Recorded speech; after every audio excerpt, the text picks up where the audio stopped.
নমস্কার বন্ধুরা, welcome to রকমারি বাঙালি রান্না। আজ আমি আপনাদের সাথে শেয়ার করতে চলেছি ফিশের একটি রেসিপি, তন্দুরি পমফ্রেট বা তাওয়া পমফ্রেট।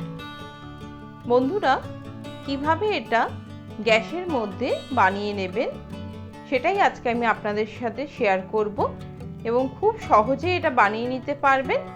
ফিশের একরকম রেসিপি থেকে বেরিয়ে এসে এই রেসিপিটা আপনারা ট্রাই করতে পারেন। এখানে আমি নিয়েছি দুটো বড় সাইজের পমফ্রেট মাছ, যেটা আমি একটু ছুরি দিয়ে কেটে নিয়েছি। তাতে দিয়ে দিচ্ছি হাফ চামচ নুন, হাফ চামচ হলুদ গুঁড়ো এবং হাফ চামচ লঙ্কার গুঁড়ো,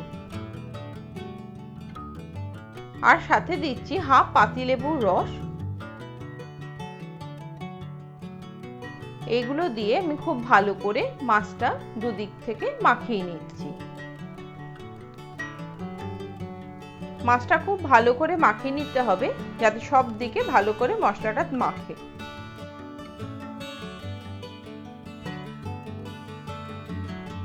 এবার আমি একটি পাত্রে নিয়েছি 1 চামচ লঙ্কার গুঁড়ো, হাফ চামচ নুন, হাফ চামচ হলুদ গুঁড়ো, হাফ চামচ গোলমরিচ গুঁড়ো, হাফ চামচ গরম মশলার গুঁড়ো, 1 চামচ ধনে গুঁড়ো আর কিছু জোয়ান দানা, আর দিচ্ছি হাফ কাপ দই।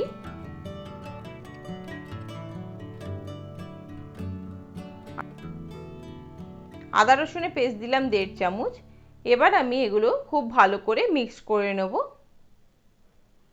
বন্ধুরা, এখানে মিক্স করার সময় আমি 1 চামচ তেল দিয়েছিলাম, সেটা আমি ভিডিও করতে ভুলে গেছি। এবার আমি মাছটাকে দুদিক থেকে এই মশলাটায় মাখিয়ে নেব। খুব ভালো করে দুদিকেই মশলাটা মাখিয়ে নিতে হবে।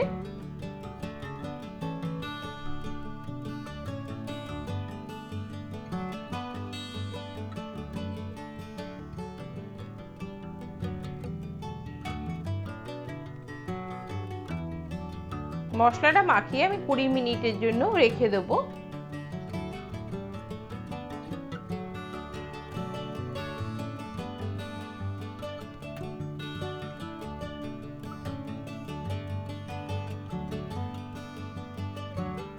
মশলাটা আমার মাখানো হয়ে গেছে, আমি এটা এবার 20 মিনিটের জন্য রেখে দিচ্ছি।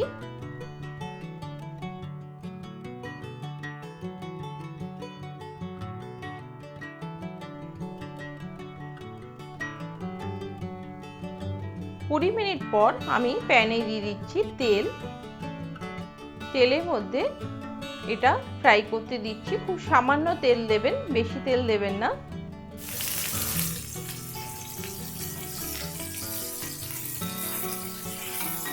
একটু আমি মাছটা উল্টে দিচ্ছি।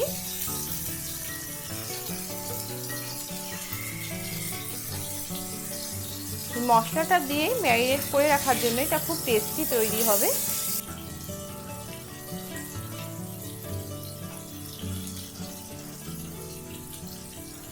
বাকি যে মশলা আছে আমি মাছের দিকে একটু লাগিয়ে দিচ্ছি।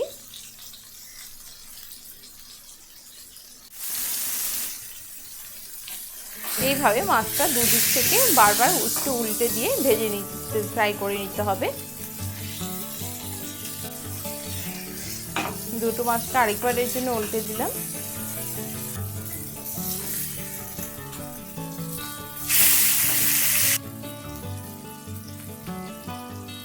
তৈরি হয়ে গেছে তন্দুরি পমফ্রেট। অনিয়ন এবং একটু ধনেপাতা কুচি দিয়ে আমি গার্নিশ করে নিচ্ছি। আপনারা চাইলে লেটুস পাতাও দিতে পারেন। সাথে দিচ্ছি হাফ পাতিলেবু। তো বন্ধুরা, রেসিপিটা কেমন লাগলো অবশ্যই কমেন্টস করে জানাবেন এবং আপনারাও বাড়িতে ট্রাই করুন। গ্যাসেই তৈরি করে নিন তন্দুরি পমফ্রেট বা তাওয়া পমফ্রেট, যেটাই বলুন না কেন, খুব টেস্টি তৈরি হবে।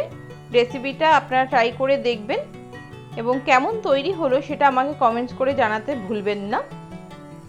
রেসিপিটা ভালো লাগলে অবশ্যই চ্যানেলটিকে সাবস্ক্রাইব করে নেবেন এবং পাশে থাকা বেল আইকনটিতে অল প্রেস করে রাখবেন যাতে আমার সমস্ত রেসিপির আপডেট আপনারা আগে পেতে পারেন। রেসিপিটা ভালো লাগলে অবশ্যই একটি লাইক এবং শেয়ার করতে ভুলবেন না। তৈরি হয়ে গেছে আমাদের আজকের রেসিপি তাওয়া পমফ্রেট। সুস্থ থাকবেন, ভালো থাকবেন বন্ধুরা। রকমারি বাঙালি রান্নার সাথে সবসময় থাকবেন। নমস্কার।